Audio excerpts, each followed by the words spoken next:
Sir வணக்கங்க sir. வணக்கம். வணக்கம், வணக்கம். பாலாஜிங்க சார். பொள்ளாச்சியிலேருந்து பேசுறேங்க சார். அதாவது உங்க தொழில்ல வந்து பார்த்தீங்கன்னா, ஆரம்பத்துல எக்ஸிபிட்டரா இருந்திருக்கீங்க. அதே மாரி தயாரிப்பாளரா இருந்திருக்கிறீங்க. அதே மாரி டைரக்ஷனும் பண்ணியிருக்கீங்க. உங்களுக்கு மன திருப்தி தந்தது அப்படிங்கிறது எந்த இதுலைங்க சார்? டைரக்ஷன் தாங்க. ஏன்னா சினிமாவுக்கு உங்களுக்கு விருப்பப்பட்டு வந்திருக்கீங்க. இருந்தாலும் இது இல்ல. வந்து எனக்கு ரொம்ப திருப்தியா இருந்தது அப்படிங்கிறது. கரெக்ட். நீங்க கேட்குற கேள்வி நல்ல கேள்வி. டைரக்ஷன் தான் சொல்லுவேன். ஏன்னா, டிஸ்ட்ரிபியூஷன்ல அப்பயே பிகினிங்லேயே வந்து Rajini sir, Kamal sir, T Rajendar, பாக்ய எல்லா படங்களும் பண்ணிட்டேன். பட் அதில் வந்து அந்த ரெக்கக்னிஷனோ எதுவும் யாருக்கும் அது வந்து தெரியல. ஆனால் ஈரமான ரோஜா பண்ண பிறகு என்னென்னா, எங்கே போனாலும் ஈரமான ரோஜா டைரக்டரா, ஈரமான ரோஜா டைரக்டர்னா அந்த அடையாளம் இருக்குது பார்த்தீங்களா, அந்த சந்தோஷம், அந்த இது வந்து அந்த டைரெக்ஷனுக்கு தான் அந்த இது போகணும்னு நினைக்கிறேன். என்னை பொறுத்தவரையிலும் பார்த்த தொழிலில் ஒரு சந்தோஷன்றது அதில் டைரெக்ஷனுக்கு தான். ஒரு மரியாதையும் இருக்குது, அந்த வேல்யூயும் இருக்குது. அதே மாதிரி இன்னைக்கு வந்து பார்த்தீங்கன்னா, இசைங்கிறது ஒண்ணுமே இல்லாமல் போயிருச்சுங்க சார் எனக்கு தெரிஞ்சு. ஏன்னா இப்ப நீங்க சொன்ன மாதிரி இளையராஜா சார் இப்ப நான் இந்த நிகழ்ச்சி பார்க்கும்போது தெரியும் 1/2 மணி நேரத்துல அத்தனை பாட்டுகளும் நீங்க வாங்கியிருக்கீங்க. அதே மாதிரி ஆவாரம் பூ வந்து 15 நிமிஷம் ஆவாரம் பூ படத்தில் 15 நிமிஷத்துல எல்லாம் பாட்டும் போட்டு கொடுத்துட்டாரு. இப்ப அந்த மாதிரி இசைக்கு முக்கியத்துவம் வந்து தயாரிப்பாளர் வந்து ரெடியா இருக்கிறது இல்லையாங்க சார்? இல்ல நடிகர்கள் ரெடியா இருக்கிறது இல்லையா? என்ன காரணம்? ஏன்னா அன்னைக்கு வந்து அதுக்குன்னு ஒரு மார்க்கெட் கிடையாது. இன்னைக்கு அதுக்குன்னு ஒரு மார்க்கெட் இருக்கு. நிறைய ஆப்ஷன்ஸ் இருக்கு. நம்மளுக்கு வருமானம் ஈட்டக்கூடிய வாய்ப்புகள் இருக்கு. அதே மாதிரி ஒரு குறிப்பிட்ட இசையமைப்பாளர்கிட்டயே எல்லாரும் போறாங்களே தவிர, பழைய இசையமைப்பாளருக்கு ஒரு வாய்ப்பு கொடுக்கும் அப்படிங்கிறது யாருமே நினைக்கிறது. அதை பத்தி நீங்க என்ன நினைக்கிறீங்க சார்? பரிமாண வளர்ச்சின்னு கூட சொல்லலாம். ஏன்னா இது வந்து டிரான்சிஷன் பீரியட். ஏன்னா ராஜா சாருக்கு அதனால் டேலண்ட் இல்லைன்னு நம்ம சொல்ல முடியாது. காரணம் என்னென்னா, இப்போது ஒரு பீரியடில் எம்எஸ் விஸ்வநாதன் சார் இருந்தார். ஸோ அன்றைக்கி அந்த கிராமஃபோனு, அப்புறம் டேப் ரெக்கார்டு வந்தோடனே ஸ்டீரியோவில் டேப் ரெக்கார்டு வந்தது, அப்புறம் டிஜிட்டல். இப்படி இப்போ டிஜிட்டலுன்னு வந்த பிறகு தான் ராஜா சாருடைய இது வந்து கொஞ்சம் கம்மியாச்சே தவிர, இன்றைக்கும் அவர் வந்து இருக்காங்களே தவிர, பட் இன்றைக்கி இருக்கிற நியூ மியூசிஷியன்ஸு கூட நல்ல சாங்ஸ் போடுறாங்க. அதாவது இன்றைக்கி இருக்கிற யூத்து ஜென்ரேஷன் கேப் பண்ணுறாங்கல்ல. ஸோ அவர் டேலண்ட்டை நம்ம குறை சொல்ல முடியாது. ஜென்ரேஷன் கேப்பு, கேட்குறவங்களோட டேஸ்ட் வந்து வேறு மாறுறதுனால அது நம்ம அதை ஆக்செப்ட் பண்ண வேண்டியதாக இருக்குது. நன்றிங்க சார். தேங்க்யூ. அவர் சொன்ன மாதிரி பல துறைகள் நீங்கள் பார்த்தீங்க. இதில் டிஸ்ட்ரிபியூஷன், எக்ஸிபிஷன் ரெண்டும் உங்ககிட்ட இருந்தது. இதில் எது வந்து உங்களுக்கு சிஸ்டம் சரியாக இருந்ததுன்னு நினைக்கிறீங்க நீங்கள்? சார், டிஸ்ட்ரிபியூஷன் ஒரு பேட்டர்னு, எக்ஸிபிஷன் என்ன ஆகி போச்சுன்னா, அப்போ இருந்தப்போ ஃப்ரீடம் இருந்தது, எல்லாருக்கும் ஒரு ஃப்ரீடம். இப்போ என்ன ஆகி போச்சுன்னு சொன்னால், உங்களுக்கு சிண்டிகேட் ஆகிடுச்சு. சிண்டிகேட்டுன்னா நான் சொல்ல வர்றது என்னென்னா, இப்போது தமிழ்நாட்டில் மல்டிப்ளெக்ஸ் இது 1100 சில்லற இருக்குது. இந்த 1100 சில்லற இதுவும் வந்து ரன் பண்ணுறது யாரான்னு சொன்னால், டோட்டலாக தமிழ்நாடே எடுத்துக்கிட்டோம்னா அப்போ வந்து தனித்தனியாக இருந்தது. இப்போ அந்த தேட்டர்னா அவருக்கு ஒரு ஓனர் இருப்பார், இதுக்கான ஒரு ஓனர் இருப்பார், இங்கே இல்லைன்னா 2-3 தேட்டருக்கு ஒரு ஓனர் இருப்பார். இப்போ என்னென்னா சிண்டிகேட்டாக எடுத்துகிட்டு சில பேர் என்ன பண்ணிட்டாங்க, அவங்களுக்கு லீஸு அது இதுன்னு சொல்லி டோட்டலாக வந்து அந்த குரூப்பு தான் பிரிச்சுக்கிறாங்க. ஸோ இதனால் வந்து அந்த டிரான்ஸ்பரன்சியும் வரல. அப்புறம் படம் ரன் பண்ணுறது என்னடான்னா, நான் ஒரு சாதாரண டிஸ்ட்ரிபியூட்டரு, நான் வந்து ஒரு படத்தை ரிலீஸ் பண்ணேன்னா அப்போ பண்ணலாம். அந்த பீரியடில் வந்து பண்ணி அதுக்கு வர ஷேர் வரட்டும், நியாயமான ஷேர், அது ஓட்டு வாங்க கொடுப்பாங்க. இப்போ என்ன ஆகிடுச்சுன்னா, அவங்களுடைய டேர்ம்ஸ் வந்து என்ன போடுறாங்க, எந்த படம் எந்த ஷோ ஓடுது, நூன் ஷோன்றாங்க, போகிறதுக்குள்ளே படம் எடுத்தாச்சுன்றான், இல்லை ஈவினிங் ஷோ போட்டாச்சுன்றானுங்க. இப்படி ஒரு டிசிப்ளின்ன்றதே இல்லாமல் சின்ன டிஸ்ட்ரிபியூட்டருங்களுக்கு வந்து லைஃப்ன்றதே டோட்டலாக எதுவுமே வர்றதுக்கே ரொம்ப கஷ்டமாக இருக்குது. அதனால் இந்த இதுவே வந்து இண்டஸ்ட்ரி வந்து வளர்ச்சிக்கு வந்து நல்லது கிடையாது. அவங்க சொல்லிக்கலாம், அவங்க பிரச்சனைகள் சொல்லிக்கலாம், அவங்க நல்லா தான் இருக்காங்க. தேட்டருக்காரங்க வந்து இப்போ யாராக இருந்தாலும் அன்றைக்கி ஒரு தேட்டர் வச்சு இன்றைக்கி 10 தேட்டர் வச்சுருக்காங்கன்னு சொன்னால் அவங்க நல்லா இருக்காங்கன்னு தான் அர்த்தம். இல்லைன்னா அந்த லேண்டு வேல்யூவாவது இன்க்ரீஸ் ஆகுது இல்லை. ஸோ டிஸ்ட்ரிபியூட்டர் வந்து அந்த வர்க்கமே கெட்டு போச்சு இல்லை, அந்த இனமே இல்லாமல் போயிடுச்சு, ப்ரொடியூசர் இனமே இல்லாமல் போயிட்டு இருக்கு. இன்னும் கொஞ்ச நாளில் பாருங்கள் அது கூட இருக்காது. அசோசியேஷன் சங்கத்தில் மெம்பராக இருப்பாங்க 1500 பேர், 500 பேர், 600 பேருன்னு சொல்லிட்டு, ஆனால் யாரும் தொழில் பண்ண முடியாது. ஸோ இதெல்லாம் கார்பரேட்டுன்ற மாதிரி 3-4 பேர் தான் பங்கு போட்டுட்டு கடைசியில் பார்த்தீங்கன்னா அவங்க ஒரு 5-6 பேர் வருவாங்க. அது இண்டஸ்ட்ரிக்கு நல்லதாக கிடையாது. நீங்கள் திரைத்துறையில் பல பணிகள் இருந்திருக்கீங்க. இதில் உங்களுக்கு சிக்கலாக இருந்தது அப்படின்னு எதை சொல்லலாம்? இப்போ எல்லாமே சிக்கல். படம் எடுக்கிறதுல போனால் தொழிலாளி மதிக்கிறது இல்லை. பணம் நம்ம கொடுக்குறோம், தொழிலாளி நம்மளை டிக்டேட் பண்ணுறான். ரெண்டாவது, ஆர்டிஸ்ட்டுக்கிட்ட போனோம்னா நம்ம தான் வந்து கதையை செலக்ட் பண்ணி, ஆர்டிஸ்ட் இவர் தான் ஹீரோ, இவர் தான் ஹீரோயின்னு சொல்லக்கூடிய ப்ரொடியூசர்ஸ் இருந்தாங்க ஒரு காலத்தில். இப்போ ஏன் ஏஎம் சரவணன் ஒரு ஸ்டேஜுக்கு அப்புறம் படம் எடுக்கிறது நிறுத்திட்டாரு? ஸோ இந்த சூழ்நிலையில் மாறி போச்சு. ஸோ அதனால் இப்போ இப்போ ஆர்டிஸ்ட் நம்மளை டிக்டேட் பண்ணுறான். அவராவது பணம் இருந்தாலும் அந்த ப்ரொடியூசர் தான் எனக்கு வேணும்னு சொல்லி எப்போ ஆர்டிஸ்ட் டிசைட் பண்ணுறாங்களோ அதுக்கு தகுந்த மாதிரி. அதனால தான் இப்போ பாருங்கள், அனௌன்ஸ் பண்ணுற படம் ரிலீஸ் ஆக முடியல. அது காரணம் என்னென்னா தப்பாக அவங்களே இப்போ அவங்க ரூட்டில் போகிறதுனால எல்லாம் தப்பாக இருக்குது. அப்போல்லாம் ஒரு அண்டர்ஸ்டாண்டிங் எல்லாமே ஒரு மெரிட்டாக இருந்தது, நல்லா இருந்துக்கிட்டு இருக்குது. இப்போ எல்லாமே குடிச்சவராக போச்சு. இப்போ ப்ரொடக்ஷன் சைடும் பேடாக இருக்குது. ஏன்னா சொல்கிறதுக்கு வந்து எல்லாத்துக்கும் ஒத்துக்குறாங்க. போயிட்டு எவ்வளோ கேட்குறாங்க, நான் ஒரு ஆர்டிஸ்ட்டு கேட்குறாரு, சம்பளம் கேட்டால் அதுக்கு ஏரியாவுக்கு அந்த வேல்யூ இருக்கான்னு போட்டு கொடுக்கணும் இல்லை. ஸோ இந்த ஏரியா உங்களுக்கு இவ்வளோ விற்கிது சார், இவ்வளோ போகுது, எனக்கு இவ்வளோ மார்ஜின் கிடைக்கும், 10% ஏதோ ஒன்று காட்டணும். ப்ரொடியூசர் டேட்டு கொடுத்தாலே போகிறோன்னு சில பேர் நினைக்கிறாங்க. இனிமேல் அதெல்லாம் வந்து நடக்காது. இனிமேல் வந்து நெக்ஸ்ட் இயரெல்லாம் பார்த்தீங்கன்னா நிறைய சேஞ்சஸ் இருக்கும். எல்லாருமே அவைலபிளாக தான் இருப்பாங்க, எல்லாருமே வந்து அண்டர்ஸ்டாண்டிங்கில் வருவாங்க. அப்போ கூட அவங்களுக்கு பிடிச்ச ஆளுங்களோட தான் இப்போ நான் வந்து உங்களோட பேசுகிறேன்னு சொன்னால் இந்த பர்சன்டேஜ், அப்புறம் அவருக்கு தகுந்த மாதிரி அவர் கொஞ்சம் சோம்பேறின்னு சொன்னால் 10 மணிக்கு வருவார், சில பேர் 9 மணிக்கு வருவாங்க. இந்த மாதிரி ஆர்டிஸ்ட்டுங்களும் இருக்காங்க இல்லையா. இவர் அண்டர்ஸ்டாண்டிங் பண்ணி டைரக்டருக்கு வந்து டைரக்டரோடு சேர்ந்துக்குவாங்க. அப்போ கூட ப்ரொடியூசருக்கு மரியாதை இருக்காது. பணம் வாங்குறதுக்கு மட்டும் ப்ரொடியூசர் யூஸ் பண்ணுவாங்க. நிறைய பேர் என்னென்னா இப்போ வந்து ஆர்டிஸ்ட் எல்லாம் வந்து ப்ரொடியூசராக மாறுவாங்க. இப்போவே நிறைய பேர் இப்படி இருக்காங்க. இப்போ அதிகம் ஆகும், அது இன்னும் கொஞ்சம் அதிகமாகும். ஏன்னா இப்போ டிஸ்ட்ரிபியூட்டர் அந்த வர்க்குமே இல்லையே, இப்போ எங்கே இருக்குது? இல்லை, இப்போ பர்சன்டேஜ் முறையில் இப்போ வந்து பார்த்திங்கன்னா வந்து நடிகர்கள் வந்தால் தான் சினிமா நீடிக்குன்ற மாதிரி தான் இன்றைக்கி சூழ்நிலை இருக்குது. அது ஹெல்த் தைரியம் இருந்தால், உங்களுக்கு கான்ஃபிடென்ஸ் இருந்தால் பண்ணிட்டு போகலாம் இல்லையா, தப்பு என்ன இருக்குது? எவ்வளோ வந்தாலும் லாபம் தானே. உனக்கு வர்றது வந்து ஒரு நாளுக்கு வீட்டில் இருக்கிறதுக்கு டெஃபினட்டாக உங்களுக்கு வந்து எந்த சம்பளம் கிடைச்சாலும் நல்ல சம்பளம் தானே. இப்போ ரஜினி சார் இன்னைக்கு இது வரலாம் ஜெயிக்கிறாருன்னா என்ன ரீசனு? அந்த காலத்துலேருந்து நானும் பார்க்குறேன். அவர் முதல்ல வந்து அவர் விற்கிற இதில் இருந்து பெரிய செலவு பண்ணி வச்சு அது வச்சு காஸ்டியூம்ஸு, எந்த ஹேர்ஸ்டே எதுவாக இருந்தாலும் ரெடியாக இருக்குது. அவர் மெயின் இன்டென்ஷன் என்னென்னா வாங்குகிற டிஸ்ட்ரிபியூட்டர் நல்லா இருக்கணும், தியேட்டருக்காரர் நல்லா இருக்கணும், அதே மாதிரி ப்ரொடியூசரும் சம்பாதிக்கணும். எல்லாருக்கும் அந்தந்த சம்பளங்கள் போய் சேரணும், வேறு பேசின சம்பளங்கள்.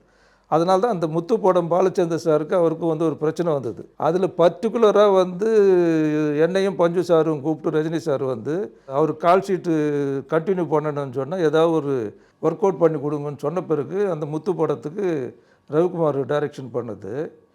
அப்போது இந்த சிஸ்டத்தை நான் எடுத்து சொன்னேன், டைரெக்டாக விற்கிற வேலை வச்சுக்காதீங்க, விற்றா தானே உங்களுக்கு அந்த பயம். ஏன்னா அவருக்கு பாஷா வந்து ஹையஸ்ட் ரேஞ்சுக்கு போச்சு.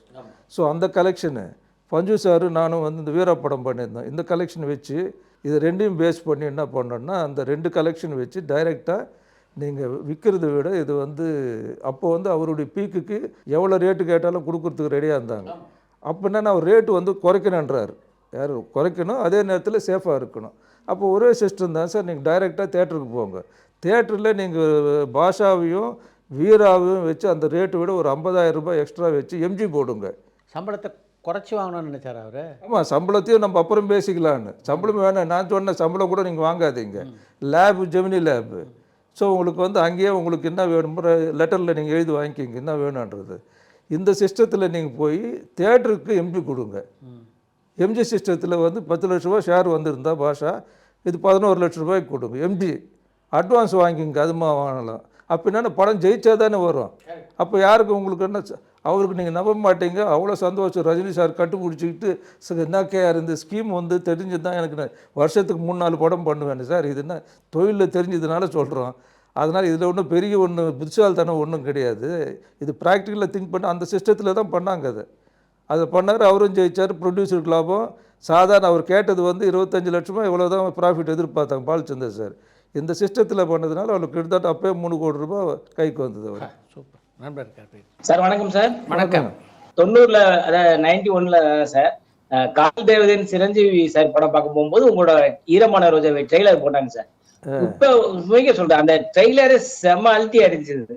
எனக்கு ஒரு ஆசை சார், இப்பெல்லாம் அதை நீங்க ஏன் சார் இப்ப அது மாதிரி ரீரிலீஸ் பண்ணக்கூடாது? அந்த மாதிரி படங்களை பாட்டுலாம் சூப்பரா இருக்கும் சார், எல்லா பாட்டுமே. இல்லை பிளான் பண்ணிட்டு இருக்கோம், டெஃபினட்டாக பண்ணுறோம்.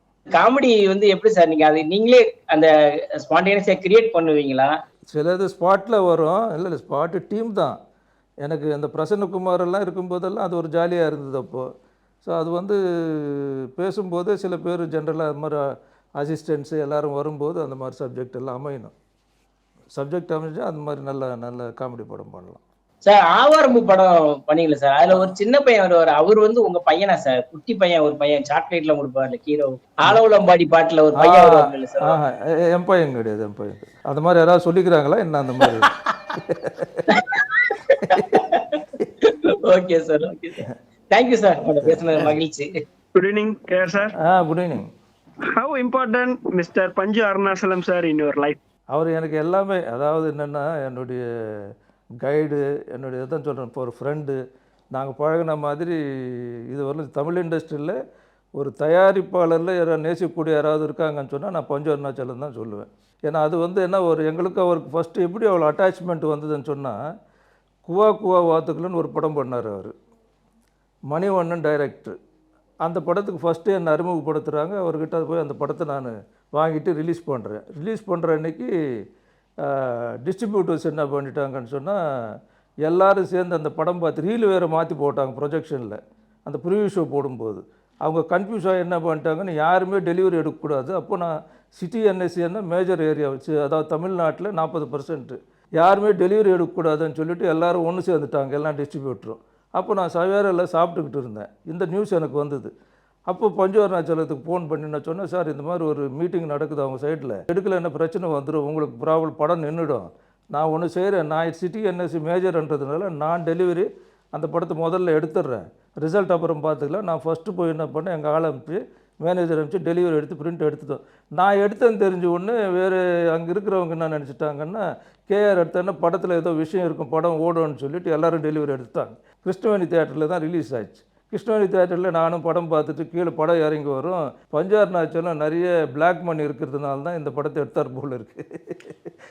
இப்படி ஒரு படத்தை எடுத்து அப்புறம் நானே சிரிச்சுக்கிட்டு வந்தேன் சரின்னு சொல்லி. அந்த மாதிரி அங்கே தான் பஞ்சு சாருக்கும் எனக்கு நட்பு வந்து, இந்த ஒரு பிரச்சனை இருக்குன்னு தெரிஞ்சும் நமக்காக வந்து ஒரு டெலிவரி எடுத்தாரன்ற ஒரு அந்த விசுவாசம் வந்து கடைசி வரலாம் அவரோட எனக்கு வந்து அவ்வளோ ஒரு இது இருந்தது ஃபேமிலியோட.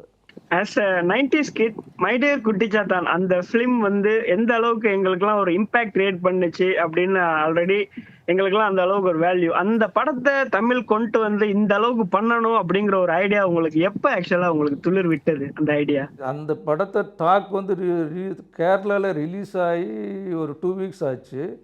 இண்டஸ்ட்ரி மொத்தம் டாக் ஸ்ப்ரெட் ஆகுது. பட் ஏன்னா நான் ஆல்ரெடி அதில் தான் எனக்கு இன்ஸ்டியூட்டில் வந்து 3D என்னன்னு தெரியும். அது அந்த நாலேஜ் இருந்ததுனால, ஸோ இது இன்னும் எந்த அளவுக்கு பண்ணும், டெஃபினட்டாக இது வந்து நாவல்ட்டியாக இருக்கும், டெஃபினட்டாக ஒரு ரெக்கார்ட் பண்ணும் கலெக்ஷன்லன்னு ஒரு நம்பிக்கை இருந்தது. அதனால் அது எப்படியும் என்ன ப்ரைஸாக இருந்தாலும் வாங்கணும்னு ஒரு முடிவுக்கு வந்து தான் அதை சேஸ் பண்ண ஆரம்பித்தேன். கரெக்டாக அதுக்கான ஆட்கள் வந்து சேர்ந்தாங்க. அங்கே சில முக்கியமான ஆளுங்கள்லாம் வந்து சேர்ந்து அது அமைஞ்சதே வந்து ஒரு பிளெஸிங் அண்ட் டிஸ்கைஸ்ன்னு சொல்லலாம். அது ஓகே. எனக்கு முன்னாடி நீங்க 2 பேருமே இருக்கிறீங்க. உங்க 2 பேருக்குமே வயசே ஆக மாட்டேங்க. சித்ரா சாரும் சரி, நீங்களும் சரி. நீங்க எப்படி அந்த டயட் கண்ட்ரோல் எப்படி அப்படியே இருக்கிறீங்க? உங்களை பார்க்கும் போதெல்லாம் நீங்க அப்படியே வனஜா கிரிஜா டைம்ல எப்படி உங்களை பார்த்தனும், இப்பவும் அதே மாதிரிதான் இருக்கிறீங்க. என்ன பண்றீங்க அதுக்கு? ஆக்சுவலா நான் என்ன பண்றேன்னு வேற எனக்கே அவர் கேட்பேன், நான் இப்படிங்க இந்த ஹேர் ஸ்டைல் வந்து அது எப்போ பார்த்தாலும் அதே மாதிரி எப்படி மெயின்டைன் பண்ணுறீங்கன்னு நான் சித்ராவை கேட்பேன். சரி sir, stay young sir. Thank you sir. Thank you. பஞ்சு அருணாச்சலத்துடைய படத்திலே நீங்கள் வந்து கதாசிரியர் விசுவை பயன்படுத்தியிருப்பீங்க நடிகராக. அவருக்கும் உங்களுக்குமான நட்பு எப்படி இருந்தது? ஒரு நல்ல ஆர்டிஸ்ட்ன்றது ஒன்று. ரெண்டாவது வந்து அந்த மாதிரி ஒரு சினிமா மேலே நடிக்க வர்றதுல இருந்தால் கூட ஒரு பேஷன், அதாவது அவர் வந்து வெறித்தனமான அவருக்குள்ள டேலண்ட்டை ஒன்றும் கூட எக்ஸ்ப்ளோர் பண்ணலையோன்னு எனக்கு. அதை விட ஒரு பெரிய ஆச்சரியம் என்னென்னா, அவர் இறந்துட்டார், செய்தி வருது, எனக்கு அட்ரஸும் தெரியாது, அதுன்னு எப்படியோ அட்ரஸ் அனுப்பிச்சி விட்டாங்க. அப்போது நான் அங்கே போய் பார்க்குறேன். இப்போ கொரோனா வர ஸ்டேஜ் அது. எஸ்பி முத்துராமன் சார் மட்டும்தான் இருந்தார், நான் போயிருந்தேன். அதுக்கப்புறம் டிபி கஜேந்திரன் இருந்தார், அவருடைய சிஷ்யம் இல்லை. ஆமாம். ஒரு சேலஞ்சிங்காக இண்டஸ்ட்ரிக்கு வந்து ஒரு ட்ரெண்ட் செட்டரை சொல்லலாம். சம்சாரம் ஒரு மின்சாரம் வந்து அந்த லோ பட்ஜெட்டில் எடுத்து அவ்வளோ பெரிய ஹிட் ஆனதுக்கு வந்து ஏவிஎம்முக்கே ஒரு பெரிய அப்போ அவங்களுக்கே ஒரு சக்ஸஸ் தேவைப்பட்டது. ஸோ அப்படிப்பட்ட ஒரு மனிதருக்கு வந்து ரெக்கக்னேஷன் இல்லை, ஓரளவுக்கு அந்த ஸ்டேஜில் வரலன்னும் போது அந்த மாதிரி அதனால் எல்லாமே அவங்க படங்களில் முடிஞ்ச அளவுக்கு கேரக்டர் இருந்தால் கண்டிப்பாக அவர் யூஸ் பண்ணுவோம். உங்களுடைய படத்தில் வந்து ஊர்வசி வந்து கலக்கி இருப்பாங்க. எப்படி உங்களுக்கு அவங்களுக்குமான அந்த ரேப்போ? படத்தை ஃபிக்ஸ் பண்ணும்போது ஊர்வசி போடலான்னு சொன்னாங்க. அதுக்கு முன்னாடி பழக்கம் இல்லைன்னு சொன்ன உடனே டேலண்டட் ஆர்டிஸ்ட்ன்றது அவர். ஏன்னா நான் கமல்ஹாசன் படங்கள் நிறைய வாங்கி டிஸ்ட்ரிபியூஷன் எல்லாம் பண்ணுறதுனால, மைக்கேல் மான் எல்லாம் அவங்களோட பர்ஃபார்மன்ஸ் எல்லாம் எக்ஸ்ட்ராடனரியாக இருக்குன்றது தெரியும். அதுக்கு முன்னாடி அது எல்லா படங்கள்லேயும் ஸ்பாட்டுக்கு வந்து முதல் நாளில் ஷூட்டிங் நடக்குது. விசு சார் எல்லாருமே அன்றைக்கி சீன் வந்து ஒரு ஃபஸ்ட்டு டேன்றதுனால ஜஸ்ட்டு ஒரு ஃப்ரிட்ஜாண்ட படுத்துக்கிட்டு இருக்கணும், வரணும், ஒரு சைகை காட்டுவார், எழுந்து வரணும், சின்ன சீன் தான். இவங்களுக்கு என்ன ஆகி போச்சு, எத்தனை பேர் என்ன மலையாளம், தமிழ், தெலுங்கு எல்லாம் நடித்தவங்க இல்லை, பிரசன்னா கிட்ட போய் சொல்லியிருக்காங்க, சார் எனக்கு என்னமோ கேரக்டர் மேலே டவுட் இருக்குது, சார் வந்து சாதாரண ஒரு சின்ன சீனை எடுத்துகிட்டு இப்படி விட்டார், பட் இது எந்த அளவுக்கு எனக்கு அந்த கேரக்டர் வருமோ எனக்கு நம்பிக்கை இல்லைன்ற மாதிரி சொன்ன உடனே அவன் சொன்னான், சார் அப்படி இருந்தால் நான் ஒன்று செய்கிறேன், இவங்களை வந்து இவங்ககிட்ட நம்ம கிரெடிட் வாங்கினோன்னா அதுக்கு ஒரு டெக்னிக் இருக்குது, பேய் சீனுன்னு சொல்லிவிட்டு நான் சொன்னேன், எந்த சீன் எழுதினாலும் 200-300 அடிக்கு எழுது, ஒரே டேக்கில் எடுக்கிற மாதிரி நான் வைக்கிறேன் அவளை, அதுக்கப்புறம் வந்து அவங்க நடிப்பாங்க, டேலண்ட் இருக்குது, இந்த மாதிரி வச்சா தான் அவங்க ரசிப்பாங்கன்னு எனக்கு தெரியுது, கட்டே பண்ணாமல் கேமரா மூமெண்ட்டு மட்டுமே இருக்கணும் தான் பர்ஃபார்ம் பண்ணட்டும்னு சொல்லி சீன்ஸ் அந்த மாதிரி மோல்ட் பண்ணி அது மாதிரி சீன்ஸ் வச்சு எல்லாருக்கிட்ட பேசுகிற மாதிரி எல்லாமே ஸ்பாட்டில் ஷூட்டிங் ஸ்பாட்லேயே வந்து கைதட்டினாங்க எல்லாரும் பார்த்து. அந்த மாதிரி அவங்களுக்கு அந்த ஒரு சீன் மறுநாள் மாற்றின உடனே ஆஹா டைரக்டர் புரிஞ்சிட்டார், நம்மளை டேலண்ட்டு தெரிஞ்சுட்டு நம்மளை வேலை வாங்குறாருன்னு சொல்லி. அதுக்கப்புறம் ரெட்ட ரோஜாவுக்கு வரும்போது ஆட்டோமேட்டிக்காக வந்துட்டாங்க கூப்பிட்டு உடனே. ஆனால் வந்தாங்களே தவிர முதல் நாள் செட்டில் நடிக்க மாட்டேன்ட்டாங்க. என்ன எல்லாம் லைட்டிங்கு எல்லோரும் வந்தாச்சு, யூனிட் எல்லாம் வந்தாச்சு, போய் கட்டிலில் உட்காந்து சார் என்ன சார் இது வந்து புருஷனை போய் நானே வந்து 1 கோடி ரூபாய்க்கு நான் விற்கிறேன்னா என்னுடைய இமேஜ் என்ன ஆகும், அப்புறம் ஆடியன்ஸுக்கு எனக்கு என்ன சார் என்னை பற்றி நினைப்பாங்க அது இதுன்னு. இல்லைம்மா நீங்கள் வந்து கதையில் வந்து நீங்கள் அதுக்கப்புறம் வந்து ஃபீல் பண்ணுறீங்க, இது தப்பு, வித்தது தப்புன்றது கிளைமேக்ஸில் வரும், அதனால் வந்து அதுக்காக சீன்ஸ் எல்லாம் வச்சுருக்கேன். ஏன்னா வந்து நீ பணத்துக்கு வந்து ஒரு இன்னோசென்ட்டாக பணத்தை ஏன் விரும்பின போனது அதுக்கெல்லாம் சீன் இருக்குன்னு ஒரு சீனை எக்ஸ்பிளைன் பண்ணி சொல்லி அதெல்லாம் ஆன பிறகு இந்த மாதிரி சார் நீங்கள் உங்கள் மேலே நம்பிக்கை வச்சு நான் பண்ணுறேன்னு. அதுக்கப்புறம் உதயத்தில் ரிலீஸ் ஆன உடனே படம் போய் அவங்கள ஆளுங்களை அனுப்பிச்சிட்டு ஃபஸ்ட்டு ஷோ முடிஞ்ச உடனே ஃபஸ்ட்டு ஃபோன் பண்ணதே ஒரு விஷயம் தான், சார் எனக்கு இவ்வளோ நேம் எந்த படத்துலையும் வரல சார், ரொம்ப நாளைக்கு அப்புறம் உண்மையிலே எனக்கு எல்லோரும் இப்படி பாராட்டுறாங்க சார்ன்னு சொல்லி. உண்மையிலே அது ஒரு ஐயோ அந்த இந்த டேலண்ட்டு. அதனால தான் மாயா பஜாரும் அவங்க தான் பண்ணாங்க, அதுலேயும் பிடிச்சிட்டாங்க அதில் பர்ஃபார்மன்ஸ். நீங்கள் டைரக்ட் பண்ண நட்சத்திரங்களில் ஒரு மிகப்பெரிய நடிகர்னா விஜயகாந்த் தான். அவரோட பணியாற்றியது எப்படி இருக்குது? அவர் மாதிரி உண்மையிலே தங்கமான ஆள். ஷூட்டிங்லாம் எப்படி பழகுவார்? அவருக்கும் எனக்கு ஒரே ஒரு இதில் தான் கிளாஷ் வந்தது.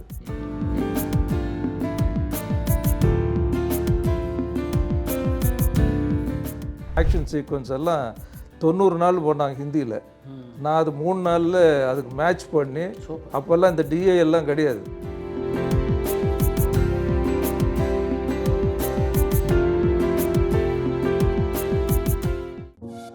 பரபரப்பான சினிமா செய்திகள், நட்சத்திரங்களின் பேட்டிகள், சினிமா வரலாறு ஆகியவற்றை பார்க்கவும் படிக்கவும் உங்களுக்கான இணையதளம் tourantalkies.co.